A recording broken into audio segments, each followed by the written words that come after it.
Won't you tell me, baby, what do you see?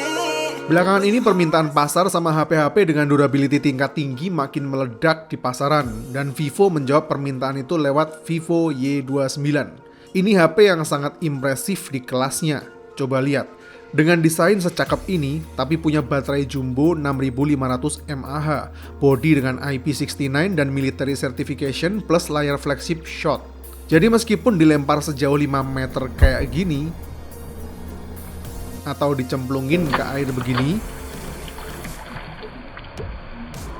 bahkan masuk ke dalam freezer selama 12 jam gini, bodinya masih sangat aman.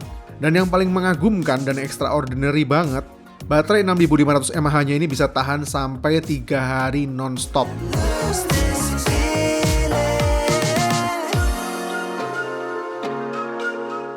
Vivo Y29 ini punya desain yang keren dan premium dengan motif putih marmernya. Yang keren, motif marmernya ini unik dan eksklusif buat setiap HP, nggak bakalan ada yang sama. Sampai dapat rekor muri juga buat inovasinya yang satu ini, dengan compact 3D metallic frame yang nyaman di genggaman tangan. Selain itu, dynamic light-nya ini juga nambah kesan makin cakep. Ketebalannya 8,19 mm dengan berat cuma 208 gram saja. Buat sebuah smartphone dengan 6500 mAh baterai, ini benar-benar terasa compact dan ringan. Dan buat yang varian warna coklat, ternyata punya bodi lebih tipis 8,09 mm dan beratnya cuma 204 gram.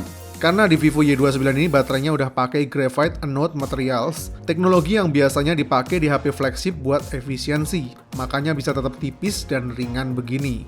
Overall kalau urusan desain belakangnya sih udah oke banget. Cuma di bagian displaynya ini aja menurut saya dagunya masih rada tebel. Displaynya 6,68 inch dengan refresh rate 120Hz. Tapi yang keren dari displaynya ini udah pakai kualitas layar flagship dari Schott yang punya kekuatan setara dengan Corning Gorilla Glass 8. Perusahaan dari Jerman yang terkenal dengan industri kaca berkualitas tinggi, diklaim 64% lebih tahan dari benturan, goresan yang bikin display lebih durable, dan punya lapisan anti-reflektif juga.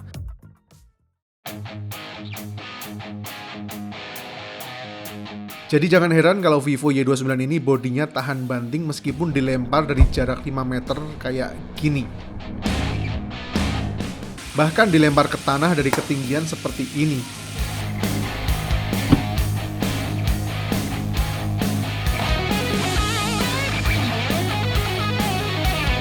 Atau jatuh ke bebatuan kayak gini pas lagi naik motor misalnya. Karena selain displaynya yang tangguh tadi, Vivo Y29 ini punya arsitektur bodi yang berbeda. Jadi rangka di dalamnya ini udah pakai material die-cast keras yang lebih tahan benturan maupun bending. Terus terdapat rangka tambahan di bagian kompartemen baterainya. Dan terdapat foam protection buat meredam benturan di dalamnya.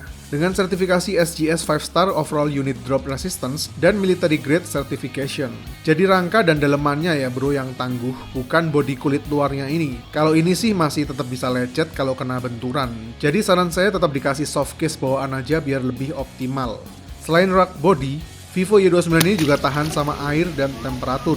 Kalau cuma nyemplung air kayak gini jelas masih sangat aman. Selama di kedalaman yang nggak lebih dari 10 cm atau buruan diangkat aja. Soalnya sertifikasi IP69 ini lebih didesain buat nahan air bertekanan tinggi kayak gini. Mau disemprot dengan air tekanan setinggi ini juga masih aman. Apalagi di bagian SIM tray-nya ini juga sudah ada liquid silicone rubber injection juga buat proteksi yang lebih optimal. Jadi nggak gampang kemasukan air. Dan displaynya ini juga masih bisa kita operasiin dalam kondisi tangan yang basah kayak gini. Vivo Y29 ini juga mampu bertahan selama 12 jam di kondisi temperatur ekstrim. Dan sudah kita buktiin langsung nginep di kulkas selama 12 jam di apit es batu begini. Dan ya, masih sangat aman, mantap. Kebanyakan orang kalau lihat bodinya ini pasti nggak bakalan nyangka kalau HP dengan desain cakep kayak gini ternyata punya durabilitas sekelas flagship begini. Masih salah satu yang terbaik lah di kelas harganya.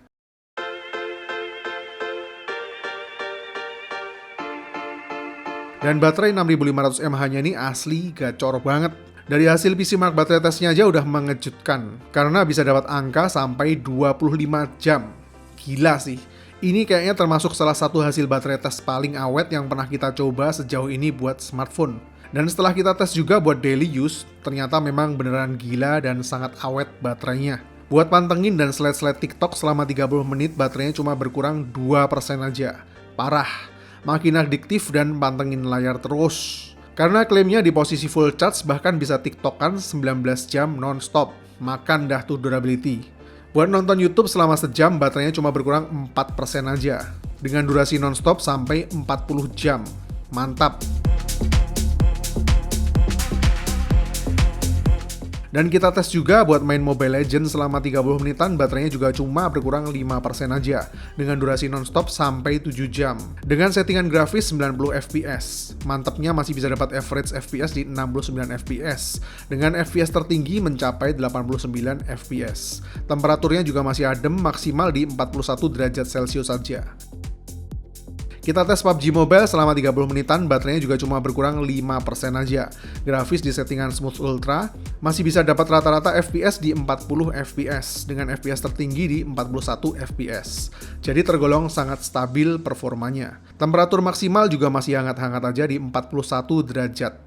Jadi ultra large cooling systemnya ini bekerja cukup baik, meskipun memang masih pakai chipset Snapdragon 685. Dan varian yang saya review ini punya memori 8GB RAM dengan 128GB internal memory. Kalau buat pemakaian daily driver standar seperti ini, diklaim baterainya ini mampu bertahan selama 3 hari.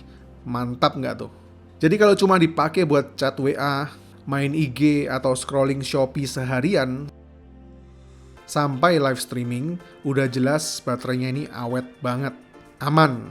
Selain itu, Vivo ngasih klaim juga kalau baterai jumbonya ini baterai health-nya dijamin aman, nggak bakal drop sampai di bawah 80% meskipun sudah dipakai selama 5 tahun atau sekitar 1500 kali charging. Dealmaker paling utamanya sih menurut saya jelas ada di baterainya yang super awet ini. Dan FYI, 6500 mAh ini adalah baterai terbesar yang pernah ada di smartphone Vivo. Udah pakai dual stereo speakers yang kencang juga suaranya soalnya udah support 400% audio booster.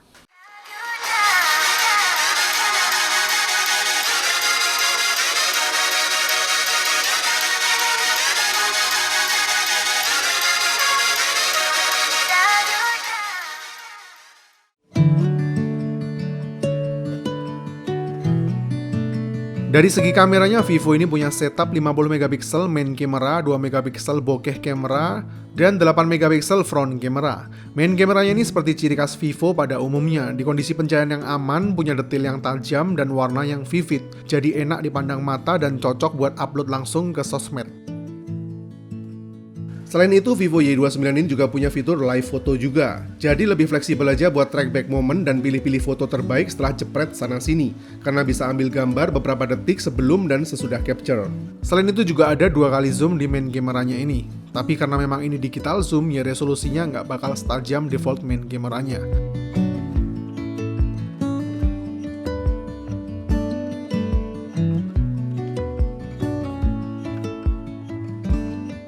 Foto portraitnya juga masih cakep. Fokus ke subjek, detailnya masih tajam dengan reproduksi warna cukup konsisten dengan main kameranya. Bokehnya masih oke, tapi saran saya backgroundnya nggak terlalu ruwet aja. Kalau terlalu ruwet, separasinya jadi agak kurang rapi. Tapi yang keren justru front kameranya. Coba lihat ini. Padahal cuma 8MP, tapi bisa capture dengan detail seperti ini. Fokusnya bagus dan image clarity-nya tajam. Bahkan di kondisi yang silau maupun agak low light, detailnya sama sekali nggak terganggu. Bagus banget selfie kameranya.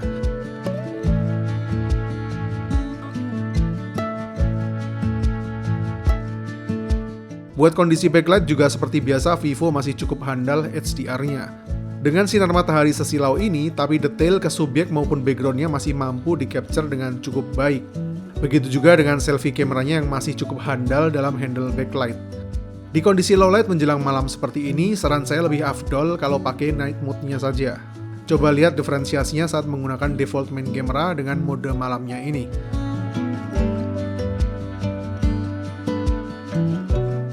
Foto yang di-capture di mode malam punya detail yang lebih bagus, dynamic range lebih luas, dan warna yang lebih akurat. Cuma perlu waktu capture 2 detikan saja. Tapi hasilnya oke dan jarang blurry selama cukup steady. Selfie kameranya juga masih cakep di kondisi yang low light. Tapi untuk foto portraitnya masih belum tampil optimal di kondisi low light.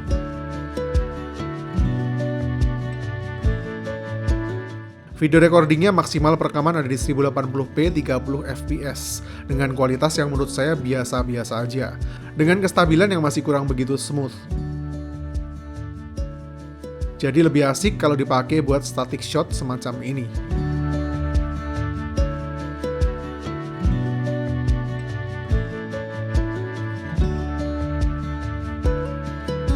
Tapi yang oke di sini juga disediain fitur dual view video kayak gini.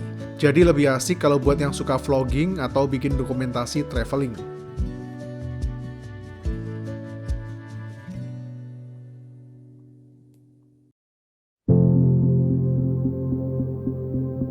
Buat yang suka edit-edit foto, ada AI wajib kayak AI Iris 2.0 yang sekarang lebih akurat dan pinter lagi. Bahkan bisa detect objek secara otomatis tanpa harus lingkar-lingkarin lagi secara manual.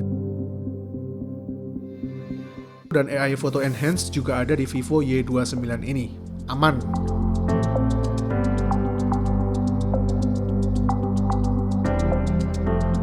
Fitur-fitur lainnya udah ada NFC Multifunctions, IR Blaster, dan yang menarik buat para riders ada fitur Mask Unlock kayak gini.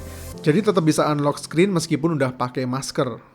Buat yang kesehariannya naik motor, nggak diribetin lagi lepas pasang masker. Dan ada AI Super Signal juga buat yang suka traveling, jadi lebih tangguh penerimaan sinyalnya. Fitur AI lainnya seperti AI Circle to Search ini mantap yang pertama di segmen harganya. Soalnya dulu fitur ini cuma ada di HP-HP kelas flagship.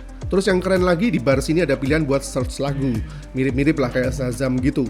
Tapi yang bikin beda, dia bahkan bisa search lagu meskipun kita cuma humming-humming gini. Ini berguna banget buat bikin konten. Dan AI Screen Translate juga aman. Ada semua di sini dan berfungsi dengan sangat baik di Vantage OS 15-nya ini. Oke, kesimpulannya, Vivo Y29 ini adalah smartphone bagus yang punya diferensi pasar sangat jelas. Dealmaker utamanya ada di segala hal mengenai durabilitas. Pertama, ketangguhan bodinya yang sangat kuat tapi masih punya looks yang menawan. Tapi yang paling membuat saya kagum dan bakalan jadi dealmaker paling utama bagi Vivo Y29 ini jelas durabilitas baterainya yang sangat-sangat awet. Saya rasa buat kelas harganya ini, kalian nggak bakalan punya banyak pilihan lain di luar sana yang punya kombinasi seperti di Vivo Y29 ini. Ini smartphone jelas sangat cocok buat yang punya mobilitas tinggi dan suka traveling. Bahkan beberapa fitur tambahannya sangat mendukung aktivitas buat para riders juga. Jadi kalau buat kalian faktor durabilitas dan baterai yang sangat awet penting banget dalam sebuah smartphone, fix ambil Vivo Y29 ini.